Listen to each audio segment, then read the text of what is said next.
Boat building for Barnstable kids and changes to private road repair funding. These stories and more on this episode of Barnstable Today. It's Tuesday, November 4th, 2014. I'm Sarah Colvin.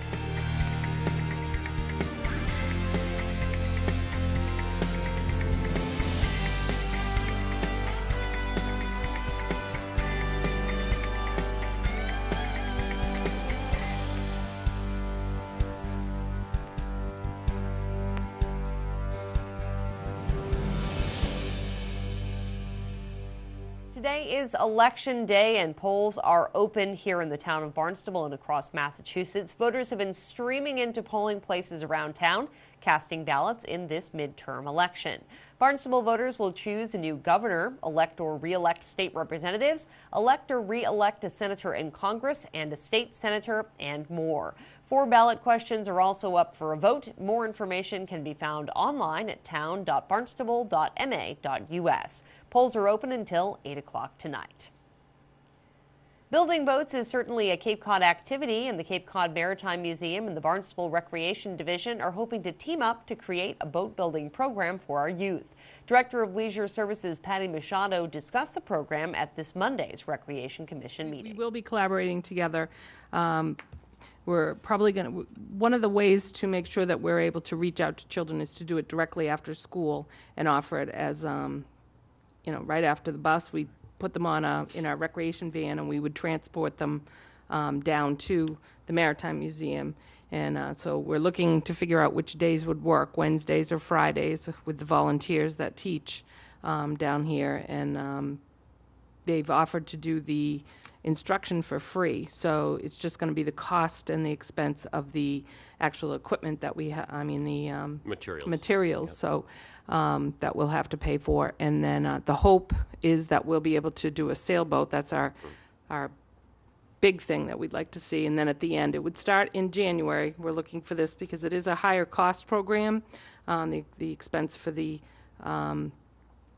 materials are a little higher than most of our programs that we offer. So we are looking to have it maybe go out at the right before Thanksgiving in the next couple of weeks, have the flyer go out so that people can use it maybe as a Christmas present. It's a great opportunity to sell it as a Christmas present to one of the youth. Then it would be a middle school program, and it would be held again, and it would start in January right after the holiday, and then we would move and go right into probably April, May, and then they'll get to sail that boat, and then it would go on display. Then it would be sold so that we could actually put it towards the future materials of the program so that we could get the costs to come down a little bit. And I see this as a win-win. I think we can get kids to build their first boat. We will put it on display. We actually decided to put it on display in the middle school. I have to still get Mr. Anderson on board with that, but it sounds like he's on board as well. So any STEM program that we can do, that would help us with registration because now we have mostly online as well. So you know how it is in middle school, flyers don't necessarily go home, but when kids are in the middle school and they see something that they think, wow, I could build something like that, that'd be pretty cool, that they would sign up. And I really think the numbers will be pretty quick. I don't think it'll be hard to get kids to sign up to build a boat and build a sailboat. That's pretty nice. The Rec Commission voted to support the plan. Now that legislation allowing the town to pay for repairs to certain private roads has passed, the Town Council Road Subcommittee is working on implementation. Town engineer Roger Persons joined the Road Subcommittee at its meeting on Monday. Number 2, town engineers' recommendations for possible staffing and funding changes for the temporary roads repair policy. Now that we have a policy, we can start looking at some possible movements in that direction. Mr. Parsons, if you would. Mr. Chairman, members of the committee, I think at the September meeting, but I had previously provided what basically was a duplicate, because this is the difficulty in assuming the size of the project. On the understanding that it is the intention of the town to have the program gather steam, and in other words have more roads to be considered, that was where the initial cost estimate for staffing came from. And obviously that by itself is subject to the degree of the project ahead of us. But since then, and on advice from Councillor Kennedy when speaking outside of the committee, we discussed that submittal that had been previously done, and Council suggested that I look at a more toned down or bare bones approach to it. And this evening, Mr. Chairman, I've given you that. The bottom line is that the original annual cost estimate was $311,500. This one's down to $185,000.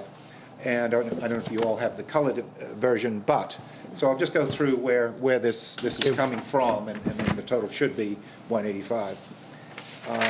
And this would be, by the way, to deal with up to, we could expect to have, say, 10 or so roads being considered in any given year. The issue there becomes the size of the project. When I'm using the 10, these sometimes possibly something in the order of a total cost, up to maybe a couple of $100,000, let's say, for a given road section. Some of our projects are much higher cost than that, as you well know. So leaving that aside for a moment and just keeping them moving forward, one would expect to have a project manager, full-time project manager in charge of the private road program. I believe somewhere in the vicinity of 15 years ago, there was such an individual on the staff of the DPW. We would then need to support that situation. I've suggested what I call a CAD operator, and I'm suggesting a part-time. That's the number, 50,000 divided by 2. The part-time being, half the time associated with this program. The reason I keep that in the mix, Mr. Chairman, members, is that right now in the DPW in the engineering survey section, we only have one CAD operator. And that particular individual services both the survey and the DPW, or the survey within the DPW, excuse me, but understanding that the survey section services many other departments in town. That's why that is left in. I did subtract the total cost of an administrative assistant. We have one administrative assistant now to the Director of Public Works, but I left that out. I did include a part-time, meaning half-time, half the cost, that is, of a construction inspector.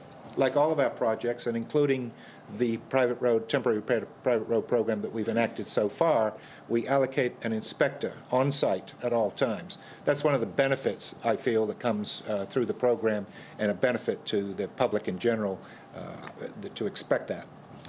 In addition, I'm suggesting, these are all, by the way, the numbers that I've used add up to 185.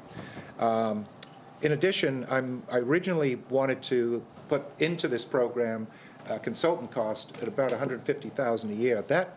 That would allow one major project. Trying to give you an example, but we as we undertake projects, we're doing one presently, Lincoln Road in Hyannis.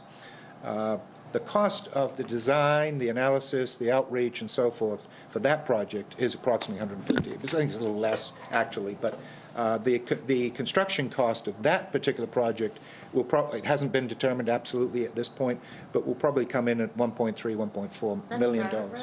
No, that's a public road. But I'm just relating those costs that we're spending 10% of our construction costs on designs. Okay. That's actually a bargain.